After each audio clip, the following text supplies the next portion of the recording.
कि देश में परम पूज्य बाबा साहब डॉक्टर भीमराव अम्बेडकर की मूवमेंट को आगे बढ़ाने वाली तथा दलितों एवं अन्य उपेक्षित वर्गों की बहुजन हिताय व बहुजन सुखाय के सिद्धांतों पर चलने वाली यहाँ एकमात्र अम्बेडकरवादी पार्टी केवल बीएसपी है। और जब से इस पार्टी के सांसद व विधायक आदि बने हैं तथा यूपी जैसे विशाल राज्य में भी ये पार्टी कई बार सत्ता में आई है, तो तब से केंद्र व राज्यों की भी सत्ताधारी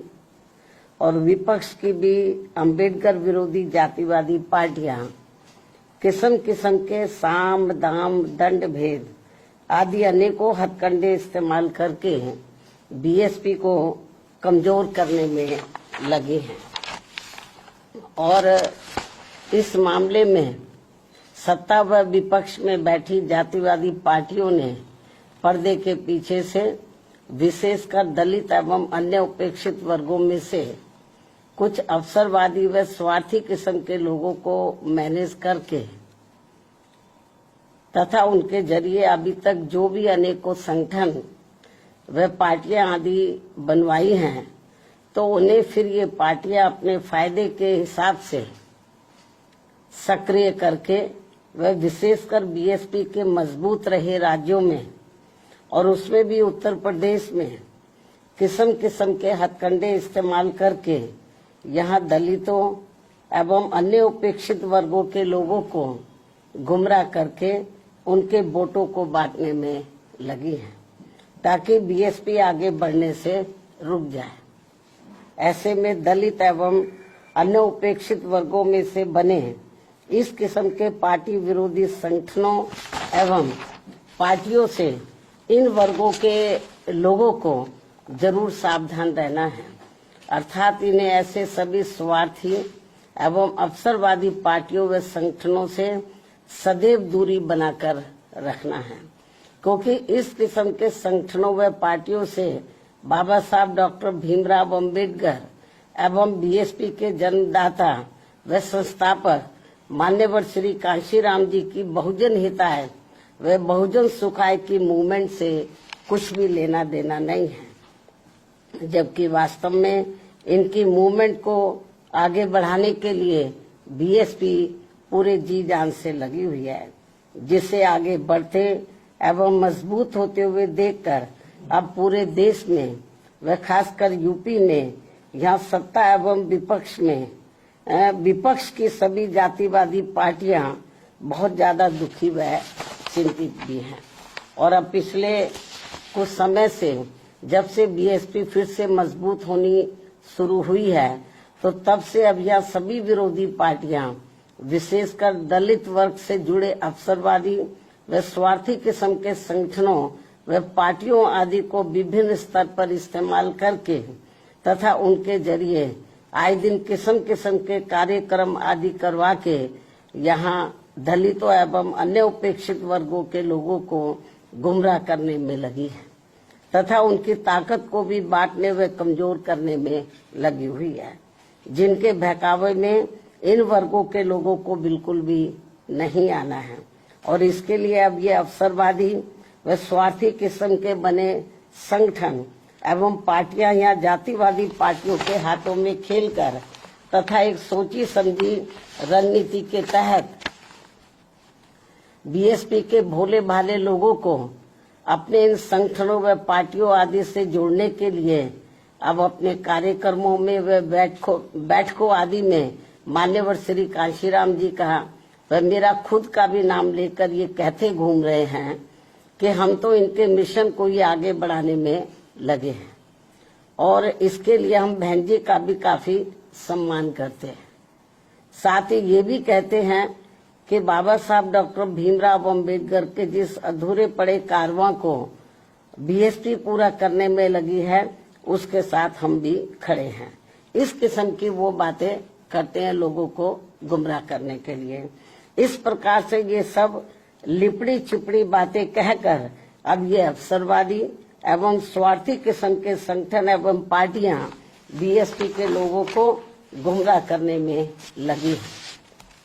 तथा इस पार्टी को कमजोर करने में लगी हैं। जबकि इस मामले में हमारी पार्टी का ये कहना है कि यदि इनकी इन सब बातों में रत्ती भर भी सच्चाई होती तो तब फिर ये लोग विरोधी पार्टियों के हाथों में खेलकर अपने अनेकों संगठन एवं पार्टियां आदि नहीं बनाते और फिर ये लोग सीधे बीएसपी से ही जुड़कर अपनी बहुजन हिताय व बहुजन सुखाय की पार्टी को ही मजबूत करते। लेकिन ऐसा ना करके ये लोग एक सोची समझी रणनीति के तहत इस किस्म की बातें कहकर हमारे बीएसपी से जुड़े भोले भाले दलितों एवं अन्य उपेक्षित वर्गों के लोगों को गुमराह करने में लगे हैं। इस किस्म की बातें कहकर बीएसपी को आगे बढ़ने से रोकने में लगे हैं, जिनसे इन वर्गों के लोगों को हमेशा सचेत रहना है ताकि यहाँ जातिवादी पार्टियां इनके जरिए बीएसपी को कमजोर व खत्म करने के अपने इस मकसद में कामयाब ना हो सके। इतना ही नहीं बल्कि अब ये विरोधी पार्टियां इनसे अनेकों और भी हथकंडे इस्तेमाल करवा सकती हैं ताकि फिर देश में बीएसपी का अस्तित्व ही ना के बराबर रह जाए। इसके साथ ही अब तो ये जातिवादी पार्टियां अपने राजनीतिक लाभ के लिए इन स्वार्थी व अवसरवादी संगठनों एवं पार्टियों को जिंदा रखने के लिए चुनाव में अपने वोट भी ट्रांसफर करा के इनके अब एक आधी एमपी व एमएलए भी जितवा कर भेज रही है। इतना ही नहीं बल्कि ईवीएम में भी धांधली करा के अब बीएसपी के उम्मीदवारों को जीतने भी नहीं दे रही हैं ताकि दलित एवं अन्य उपेक्षित वर्गों के लोगों का बीएसपी से मोह भंग हो जाए। हालांकि ईवीएम में धांधली को लेकर अब विपक्ष की पार्टियां भी काफी कुछ बोल रही हैं। ऐसे में अब हमारी पार्टी सहित अधिकांश विपक्ष की पार्टियां भी यही चाहती हैं कि देश में सभी छोटे बड़े चुनाव पूर्व की तरह ही बैलेट पेपर के जरिए होने चाहिए, जो वर्तमान सरकार के रहते तो संभव नहीं हो सकता। लेकिन उम्मीद है कि सत्ता परिवर्तन होने के बाद ये सब संभव हो जाए। इसलिए ऐसी संभावना के चलते अभी अपनी पार्टी के लोगों को भी कतई निराश नहीं होना है, बल्कि इनको अपनी पार्टी को हर स्तर पर मजबूत बनाते रहना बहुत जरूरी है, क्योंकि देश में वर्तमान में चल रहे राजनीतिक हालातों में ये ईवीएम वाला सिस्टम कभी भी बदल सकता है और फिर यहाँ बैलेट पेपर से ही देश में हर चुनाव होंगे और ऐसा हो जाने पर फिर बीएसपी के भी अच्छे दिन पुनः वापस लौट आएंगे। इस उम्मीद के साथ ही पार्टी के लोगों को यहाँ जातिवादी पार्टियों के इशारों पर बने ऐसे सभी अवसरवादी एवं स्वार्थी किस्म के संगठनों एवं पार्टियों आदि के हथकंडों से सावधानी बरतते रहना बहुत जरूरी है। इसके साथ ही पार्टी के लोगों को अपनी एकमात्र हितैषी पार्टी बीएसपी के जनाधार को बढ़ाने की तरफ भी इन्हें विशेष ध्यान देना है, ताकि फिर अपनी ये पार्टी खासकर यूपी में पुनः पूर्ण बहुमत के आधार पर सत्ता में आसीन हो सके, जो ये सर्वजन के हित में होना यहाँ बहुत जरूरी है। इसलिए कांग्रेस, बीजेपी व सपा आदि इन पार्टियों के सहारे व इशारे पर चलकर दलित एवं अन्य उपेक्षित वर्गों की एकता व इनकी एकमात्र हितैषी एवं अम्बेडकरवादी पार्टी बीएसपी को कमजोर करने वाले ऐसे सभी अवसरवादी व स्वार्थी संगठनों एवं पार्टियों के नेता चाहे अपने निजी स्वार्थ में सांसद, विधायक व मंत्री आदि क्यों ना बन जाएं, तो भी इससे इन वर्गों के लोगों का कुछ भला होने वाला नहीं है। इसके अलावा यहाँ मैं ये भी कहना चाहूंगी कि पिछले कुछ समय से हमें ये देखने के लिए मिल रहा है कि देश की राजनीति में एक दूसरे के विरुद्ध द्वेष, विद्वेष, संकीर्णता व मुकदमेबाजी आदि की नकारात्मकता इस हद तक बढ़ गई है कि आए दिन नेताओं के बीच किसी न किसी विषय को लेकर होने वाली असभ्य एवं अभद्र आचरण से जनता काफी हैरान व दुखी भी है कि अतः वर्तमान में चल रहे ऐसे हालातों में इन लोगों से सही जन व देश हित भला फिर कैसे संभव हो सकता है, जबकि वास्तव में देश में ऐसा फैला विषैला माहौल सीधे तौर पर यहाँ के विकास व आत्मनिर्भरता के प्रयास को बाधित कर रहा है तथा देश के धनासेठों की संपत्ति अब ज्यादातर विदेशी निवेश में जाने लगी है, जिससे यहाँ की अपार गरीबी, बेरोजगारी, अशिक्षा व पिछड़ापन आदि की ज्वलंत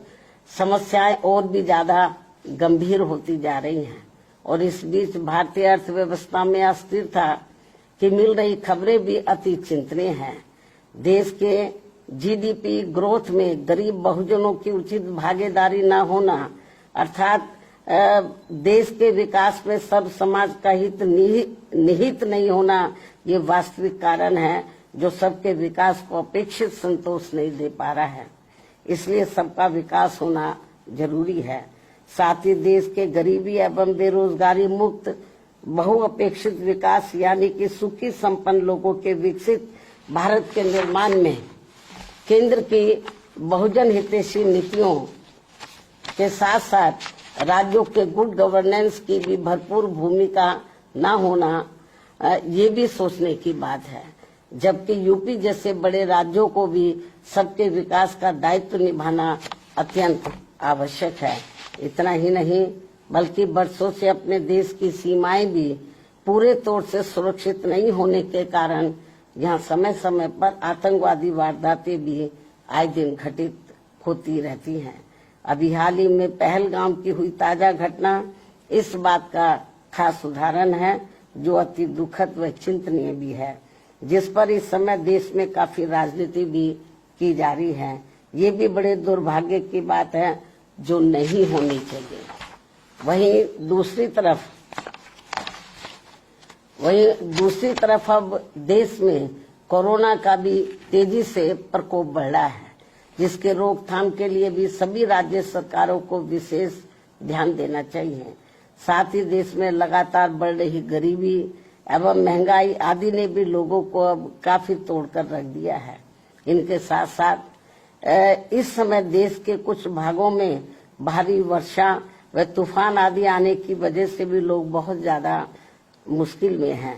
इन सब मामलों में भी केंद्र व राज्य सरकारों को जरूर ध्यान देना चाहिए। साथ ही सरकारें कार्यक्रमों के प्रति गंभीर व संवेदनशील न होने के कारण आए दिन मची भगदड़ में हो रही मौतें भी अति चिंता की बात है। इस ओर भी सरकारों को जरूर ध्यान देना चाहिए। अब मैं अपनी बात यहीं समाप्त करती हूँ। धन्यवाद। जय भीम व जय भारत।